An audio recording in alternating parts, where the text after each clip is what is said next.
തവാഫിന്റെ പിറകെയുള്ള 2 റക്അത്ത് സുന്നത്ത് നിസ്കരിക്കലാണ്. അവിടെ പരിശുദ്ധ ഖുർആനിൽ അള്ളാഹു നേരിട്ടൊരു നിർദ്ദേശം തരുന്നുണ്ട്.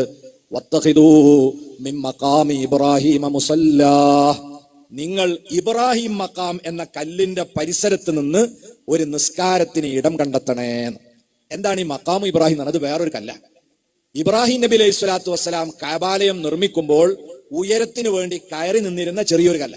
ആ കല്ലിന്റെ മേലെ ഇബ്രാഹിം നബിയുടെ 2 കാൽപ്പാടുകൾ പതിഞ്ഞത് ഇപ്പോഴും നമുക്ക് കാണാം. ഖുർആനിൽ അള്ളാഹു പറയുന്നത്, നിങ്ങൾ തവാഫിന്റെ സുന്നത്ത് നിസ്കരിക്കുമ്പം ഇബ്രാഹിം മഖാം എന്ന കല്ലിനെ മുന്നിൽ വെച്ച് കഅബയുടെയും നിങ്ങളുടെയും ഇടയിൽ ഇബ്രാഹിം നബിയുടെ കാൽപ്പാട് പതിഞ്ഞ കല്ലാകും വിധം നിന്ന് നിങ്ങൾ നിസ്കരിക്കണം. ഏതെങ്കിലും മുസ്ലിമായ മനുഷ്യൻ ആ സമയത്ത് മനസ്സ് തോന്നലുണ്ടോ, ഞാനിത് ഇബ്രാഹിം നബിനെ പൂജിക്കുകയാണ്, ഇബ്രാഹിം നബിനെ ആരാധിക്കുകയാണെന്ന്? നമുക്ക് തോന്നില്ല. നമ്മൾ അള്ളാഹ് ആരാന്ന് പഠിച്ചിട്ടുണ്ട്, ഇബ്രാഹിം നബി ആരാന്ന് പഠിച്ചിട്ടുണ്ട്. പിന്നെ എന്ത് വിശ്വാസത്തിലാണ് നമ്മൾ അവിടുന്ന് ഇത് ചെയ്യുന്നത്?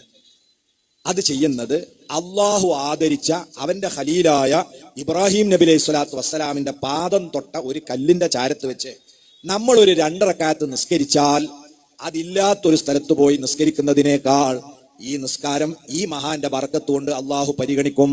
ഇതല്ലേ നമ്മൾ വിശ്വസിക്കുന്നത്? ആ കല്ലിന്റെ ചാരത്ത് വെച്ച് ഒരു 2 റക്അത്ത് നിസ്കരിക്കുന്നത് പോലെ അവിടെ വെച്ച് നമ്മളൊന്ന് ദുആ ചെയ്യുകയാണെങ്കിൽ അതില്ലാത്ത വേറൊരിടത്ത് പോയി പ്രാർത്ഥിക്കുന്നതിനേക്കാൾ ഈ മഹാനോടുള്ള ബഹുമാനവും ആദരവും കാരണം അള്ളാഹു തആല നമ്മളെ പ്രാർത്ഥന സ്വീകരിക്കും.